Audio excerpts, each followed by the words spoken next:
Assalamualaikum warahmatullahi wabarakatuh. Waalaikumsalam warahmatullahi wabarakatuh. Alhamdulillahirabbil alamin wa bihi nasta'in wa ala umurid dunya waddin. Wassalatu wassalamu ala nabiyil karim Mustafal amin amma ba'du. Qala ta'ala fil Qur'anil karim a'udzu billahi minasyaitonir rajim. La taqrabu zina innahu kana fahisatan wa sa'a sabila. Wa qala alaihi salatu wassalam man nasiya sholata alayya nasiya tariqal jannah. Wa qala aidan fi haditsin akhar man zana zunia walau bihi tani dari. Hormat Ibu Ketua Majelis Taklim Al-Hafiz, ibu-ibu Majelis Taklim Al-Hafiz yang tidak bisa disebutkan satu persatu, tapi yakin insya Allah kita semua dipanjangkan umurnya. Amin. Sampai seminggu kurang kiamat. Panjang kan.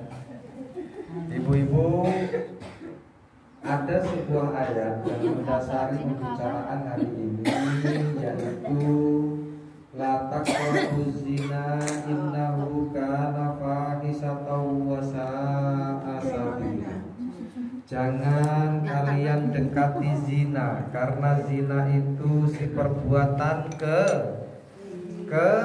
keji dan seburuk-buruknya jalan. Zina itu keji dan seburuknya, sejelek-jeleknya jalan. Kenapa demikian? Karena zina itu akan merusak sendi-sendi kehidupan itu. Orang yang berzina bisa bertobat, tapi bekas zinanya masih terus nempel. Contoh, zina dia, terus kemudian dia bertobat. Nanti pas 20 tahun berikutnya anak perempuan yang hasil zina tadi mau nikah, tetap nanti akan ketahuan. Pokoknya walaupun sudah tobat, masih saja ada bekas-bekasnya. Ini yang disebut puasa asabila, seburuk-buruknya, sejelek-jeleknya jalan. Ini Allah yang ngomong. Ada sebuah kisah yang kisah ini sangat masyhur di kalangan orang-orang di Timur Tengah. Bahkan masuk ke Indonesia diterjemahkan pakai bahasa Indonesia. Ada yang diterjemahkan pakai bahasa Melayu, ada yang diterjemahkan pakai bahasa Inggris, bahkan diriwayatkan cerita ini. Ada sebuah kisah seorang laki-laki seperti biasa, dia ini kuliahan lah, tukang sekolah lah, kuliah. Lalu kemudian ya karena pergaulan bebas hingga dia tertarik dengan seorang perempuan. Lalu berhubunganlah layaknya suami istri. Singkat cerita, perempuan itu hamil. Lalu perempuan itu minta pertanggungjawaban dari laki-laki itu. Karena dia ini nggak mau bertanggung jawab, lalu ngomong sama wanita itu, kamu urus sendiri dan kamu cari urusanmu sendiri, ini bukan urusanku. Kira-kira sakit nggak, Bu? Sakit. Ini kalau dalam bahasanya itu manis sepadan. Ini laki-laki kurang ajar, sudah berbuat tapi nggak mau tanggung jawab. Ada nggak orang seperti itu? Di sini ada. Di sini ada yang merantau akhirnya. Kalau begitu bagaimana pun jenengan misal punya anak perempuan lalu dihamili oleh laki-laki, kemudian laki-laki itu nggak tahu jawab, sampai gimana kira-kira? Terus laki-laki ini pergi ke Bangka. Sampai mau kejar ke Bangka atau nyari laki-laki lain? Kejar Bangka. Kejar ke Bangka. Ya kalau ketemu. Kalau nggak ketemu, ya kalau ketemu lempar di laut. Kalau nggak ketemu, nah ini sudah kita bahas kemarin di rumahnya siapa itu? Bu sini nah, Bu Samsul. Kemarin boleh dinikahkan walaupun orang. Kita nggak bahas hari ini tentang itu. Lalu perempuan ini ngelapor sama kakak kandungnya. Kebetulan dia punya kakak kandung. Hei kak, aku dihamili si A itu. Lalu kakak kandungnya ini marah, nesu karo lanang kuwi digoleki ditempelengi. Setelah ditempelengi, apa cukup sampai di situ? Enggak. Laki-laki ini ngomong, aku nggak kenal adikmu, cari orang lain yang menghamilinya. Kurang ajar apa nih? Kurang ajar. Nah, dihoji lah kalau orang sini bilang. Dihoji, tapi kemudian tetap dia tidak tanggung jawab karena sudah sakit dihoji tadi. Singkat cerita, dia kuliah sebagaimana biasa. Meranalah perempuan ini tanpa tahu bagaimana endingnya. Kita ceritakan laki-lakinya. Laki-laki ini seperti biasa kuliah, pulang sore, berangkat pagi, kuliah. 3 bulan berikutnya, enggak panjang-panjang, 3 bulan berikutnya dia pulang dari kampusnya, lalu masuk ke rumah, melihat ibunya pingsan. Begitu disiumkan lagi dengan air, pingsan lagi. 2 jam pingsan, disiumkan dengan air, pingsan lagi. Dan kemudian siuman. Lalu ibu ini ngomong, nak, engkau anak lanangku. Kalau orang bidis bilang, engkau anak lanangku itu adikmu dizinai oleh seseorang. Nah, adikmu dizinai oleh si A, si Fulan itu. Lalu dia berangkat langsung lempeleng juga sama si Fulan yang menzinai adik kandungnya. Apa yang dibilang oleh laki-laki yang menzinai adik kandungnya? Aku tidak kenal adikmu, cari orang lain yang menghamilinya. Sama nggak? Sama. Bayangkan, persis sama apa yang dia omongkan dengan yang diomongkan laki-laki yang ditempelengnya. Dia juga menempelengnya, dia juga pernah ditempeleng. Apa selesai sampai di sini? Tidak selesai. Lalu 2 tahun, 3 tahun berikutnya dia selesai kuliah dan sudah bekerja. Lalu kemudian dia menikahi seorang perempuan, bukan yang dihamili dulu. Orang lain yang dicintai dengan cinta yang baru. Dianggapnya wanita yang dicintai, yang dinikahi ini gadis. Ternyata malam pertamanya si gadis ini ngomong, bang, aku bukan perawan lagi. Gadis sudah bukan perawan. Didahului. Bayangkan ya. Berarti dia apa? Adiknya dizinai gara-gara dia berzina. Kemudian bakal istrinya yang harusnya dia perawan tetap bukan perawan. Gadis bukan perawan. Sakit enggak hatinya? Sakit. Dia sudah bertobat itu. Setelah zina pertama dia sudah bertobat, tapi ternyata karma itu tetap berjalan, Ibu. Apakah selesai sampai di sini? Tidak. Dia punya anak lahir perempuan. Waktu 6 tahun seneng-senengnya bapak melihat anak gadis yang kecil akan menginjak dewasa. Larilah anak itu dari kebun dan ternyata dia menangis. Ayah, tukang kebun itu menzinai aku. Ya, Bu. Makanya Rasul sampai man zana zuniya walau biditoni dari orang yang berzina akan dizinai walaupun dia ditaruh, dipingit di ruang, di tempat tembok yang tertutup. Maksudnya man zana zuniya itu yang zina akan dizinai, bukan dia dizinai tapi keturunan. Karena Imam Syafi'i ngomong, inna zina dainun, sesungguhnya zina itu adalah hutang. Fa'idha akrot-tahu, kalau kamu hutang, wal qadha wal wafa'u alaihi min ahli baitik iklam. Karena kalau jenengan sampai hutang urusan itu berarti jenengan berzina, maka nanti yang membayarnya adalah keluarga. Bayangkan. Mana bayar? Bayar itu maksudnya nanti dia akan dizinai oleh orang lain atau dia jadi tukang zina. Karma. Maksudnya itu bahasa.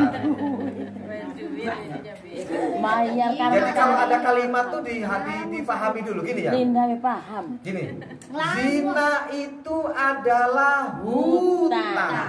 Siapa yang berhutang maka nanti yang akan membayar membayar. adalah keluarganya. Maksudnya hutang tadi siapa? Ya zina. Karena disebutkan sudah dainu. Kalau ada anaknya, cucunya di sini wong pulau, anaknya di sini wong pulau. Makanya yang sudah berlalu, insya Allah keluarga kita tidak ada yang tukang zina. Nanti akan timbul seperti itu. Padahal Islam mengajarkan kepada kita tidak ada dosa warisan. Jadi la taziru waziratun wizra ukhra. Dalam Al-Quran disebutkan satu orang tidak membebani dosa orang lain. Tetapi khusus dari zina ini ibu akan terus berjalan karmanya. Kenapa demikian? Agar kita jangan dekati saja nggak boleh, apalagi sampai berzina. Dan zina itu jangan coba-coba. Deket-deket zina itu apa? Ke pasar, tampil cantik agar diganggu sama laki-laki. Ini sudah mendekati zina. Jenengan bersolek akan dilihat tetangga, hati. Awe-awean, chatting-chattingan kau. Nah, jangan chatting-chattingan, itu sudah mendekati zina. Jadi dekati aja enggak boleh. Yang punya anak perempuan hati-hati dijaga. Yang anak laki-laki juga dijaga, tapi lebih istimewa dijaga anak perempuan. Karena anak perempuan itu ibaratnya apa? Ibaratnya semangka. Anak laki-laki itu ibaratnya apa? Duren. Duren sama semangka menang mana? Duren tajam. Durennya enggak apa-apa, semangkanya bonyok. Kalau udah bonyok sulit. Enggak lemak lagi. Enggak balik lagi, enggak bisa dibalikkan lagi. Udah pecah itu enggak bisa dibalikkan lagi. Jadinya nanti apa? Gadis bukan perawan. Naudzubillah. Aman duren lemak. Dan ibu bahwa zina sekali zinatun wahidatun tuhbitu amala sab'ina sana. Zina sekali yang dilakukan oleh seseorang itu akan melebur itu apa? Menghilangkan, nggak guna ibadah amalnya selama 70 tahun. Makanya hindarkan keluarga kita dari zina. Bagaimanapun caranya, bagaimanapun harus jauh dari zina. Jangan sampai. Cuman ada biar katanya seandainya ya. Biarlah yang ibu itu selalu ngomongkan anak wong yang istilahnya tidak boleh itu jangan. Makanya jangan ngomongkan.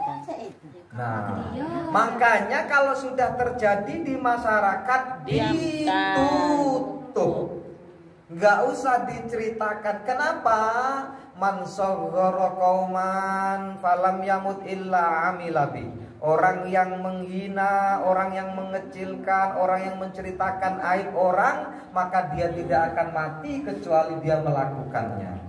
Biasanya orang yang banyak cerita tentang itu nanti dia melakukannya. Biasanya orang yang selalu mengumbar aib orang, dia akan melakukannya sebelum mati. Maka kalau sudah terjadi, misal sering saya ceritakan, pas dengan buka jendela di tetangga itu ada laki-laki masuk dari jendela, nggak usah ceritakan sama orang. Balak bener. Kecuali nanti mencuat, kamu jenengan dijadikan saksi baru boleh ngomong. Kalau enggak usah ceritakan. Cukup kamu yang tahu, oh berarti tetanggaku main gila dengan dia.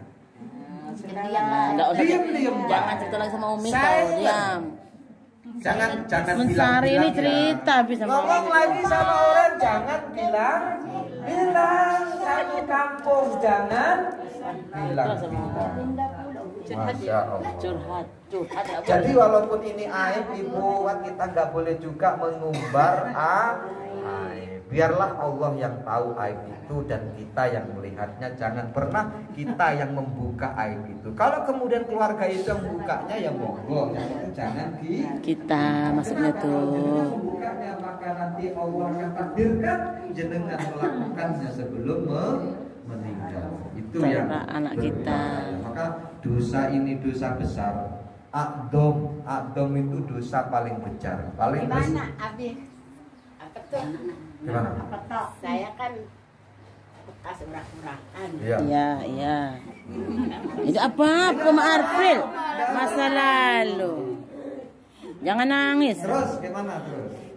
Ya saya itu bukan juga. Udah insaf. Terus terlanjutkan pertanyaan Ma April. Kalau sudah demikian terjadi ya sudah, waktu itu kita belum tahu Ilmu belum melok maka pengajian. perlunya Ngaji. Tobat insya Allah Terima. Suka ini apa nyanyi-nyanyi di kafe istilahnya Ya, nih. Kalau di Jakarta, dipegang-pegang lah di ya. Jakarta itu kan Ya. barbar apa di diskotik. Tidak apa-apa ya Ma April, sudah biasa. berlalu sudah. Sekarang Sehari penyanyi di toh, panggung loh, sehari. Kalau tobat diterima enggak? Terima. Asa kita masih bernapas ya terima. Tapi tobatnya tobat nasuha. Apa Jangan nasuha? ngulang lagi. Bener. Dan tobat jenengan sudah kelihatan. Kenapa mau Pengajian. Lagi di sini dekat kafe. Apa aja udah saya itu. Ya. Dengan mau pengajian itu berarti pengen Berubah. Yang lain ibu yang bertanya langsung. Itu berarti Ya. berarti diampuni deh yang Diampuni. baca itu. Insya Allah, diampuni. Galonya maksud diampuni dah kalau betul. Jadi yang 70 tahun tadi ya nggak tobat. Jadi orang yang zina lalu nggak tobat, amalnya itu nggak diterima selama 70 tahun. Tapi kalau tobat, mantaba kamala dan balahu. Orang yang bertobat itu seperti orang yang baru lahir yang nggak punya Dosa. Itu enaknya Nah, Islam. dapat nian. Tapi Malah yang salah fisik. itu ngulur Tobat. tobat. Aku masih cantik. Aku masih laku. Aku masih gagah. Tobatnya nunggu nanti kalau sudah tua. Ya kalau sampai tua. Kalau kemudian mati sebelum tobat. Abi, Ada lebih tobat ayu itu aku, Bi. tobat dengan cara tidak melakukannya lagi. Aku tobat itu sembahyang dulu baru diampuni aja itu. Tobat itu gini, satu dia tidak melakukan lagi, yang kedua pindah, bukan hanya tidak melakukan, ibadah. Mantaba walam yata'allamil ilma failaisa bitaibin. Orang yang ngomong tobat tapi nggak menambah ilmunya, maka tobatnya bohong. Mantaba walam ya'budallah walam ya'budillah. Siapa yang bertobat ngomongi tobat tapi nggak mau ibadah, maka tobatnya bohong. Jadi tobat nggak hanya tobat nggak melakukan yang itu, tapi tobat langsung beribadah. Minimal apa? Sholatnya jangan Sholat kan 5 waktu. tinggal. Sholat itu yang penting. Ayo sepupu ya. Ya. Waktu masih gadis masih pegawai di Jawa kan, kami kan ke Monas kan. Ayolah Desi, jadi kita ke Masjid Agung Besar itu ya. Kita Masjid sholat- Istiqlal. Ya, yang masjid samping Monas itu kan. Ya. Kita sholat di masjid itu, kita sekali di sini. Lajilah kado loh. Aku belum tahu, belum tua. Tahunya dia nih. Nah, itu nah. Jadi tobat Nggak boleh, jangan dimain-main. diomongkan. Diam baik. Ini ada artis malah justru mau ngadain reuni di neraka dengan artis lain. Nauzubillah umma. Sudah mulai sakit-sakitan sekarang. Matilah kau. Kan nggak ada, kita lagi hamil. Heh? Akhirnya ya mak. Sholatlah duluan. Sudah. Jangan dilanjutkan ya nak tobat-tobat tadi. Diam baik. Jangan tambah ngomong. Nah, kalau tobat nggak istiqomah berarti belum tobat. Ayo. Iya, tapi harus istiqomah. Kalau belum istiqomah belum tobat. Siapa yang bertobat tapi belum mau istiqomah, maka la taubatan lahu. Dia bukan orang yang Jadi tobat itu syaratnya banyak, nggak hanya misal tobat dari maling nggak maling lagi, bukan itu saja. Dibarengi dengan ibadah. Tobat dari zina, insya Allah diampuni. Tapi apa? Sholatnya jangan. Sholat dulu lah, 5 waktu itu dulu lah. Karena sholat itu akan merubah seluruhnya. Jangan tinggalkan sholat. Pokoknya sholat. Sampai masih belum sempurna, masih mungkin sering ghibah, masih mungkin makan barang yang maaf, yang bohong-bohongan dikit lah mungkin. Tapi jangan lupa sholat 5 waktu. Mungkin pegang-pegangan tangan dengan laki-laki lain. Mungkin saya nggak ngerti kan namanya di pasar. Di atas kan? Panggung tuh yang nyawer-nyawer Ada tuh CLBK, ada nyawer-nyawer di panggung. Kalau bisa dihilangkan. Belum bisa menghilangkan lajulah. Asalkan sholat. Yang belum bisa meninggalkan di panggung lajulah. Yang penting sholat. Dan sholat jarang-jarang. Yang penting sholat. Masih belum bisa ninggalin nyanyi, lajulah. Sholat, duduk balik ke masjid. Yang lain Ibu. Yang sering bohong sama suami, lajulah. Yang penting sholat. Ya kalau namanya nggak ngerti. Bohong soal duitnya ini tinggal berapa, ngomong berapa, kan bisa saja kan? Taunya disimpatkan 200. Disimpatkan 200. Panen hari ini 5 juta, ngomong 4 juta. Yang sejutanya entah kemana. Lajulah. Tapi sholat. Mbah Mur ditanya Mbah Joto, iki oleh piro sedino? Oleh 20.000. Lajulah. Sholat. Contoh. Tapi harus 5, jangan 3 Bu, nggak boleh 3, harus 5 waktu. Sholat pokoknya Ibu. Kenapa sholat nanti akan menjadi perubahan dalam hidup kita. Pernah ceritakan bagaimana dulu, siapa namanya Bu? Ingat gak artis yang ceritakan Bu? Siapa dulu? Robiah Al-Adawiyah. Artis suaranya nggak kayak suara sampean, suaranya kalau ada perang berhenti saking merdunya. Perang dia nyanyi berhenti. Lah sampean nyanyi semua tertawa.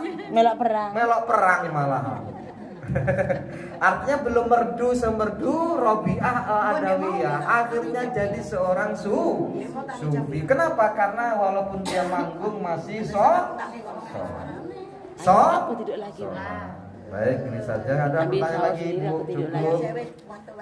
Oke, wassalamualaikum warahmatullahi wabarakatuh. Waalaikumsalam warahmatullahi wabarakatuh. Doa Bi.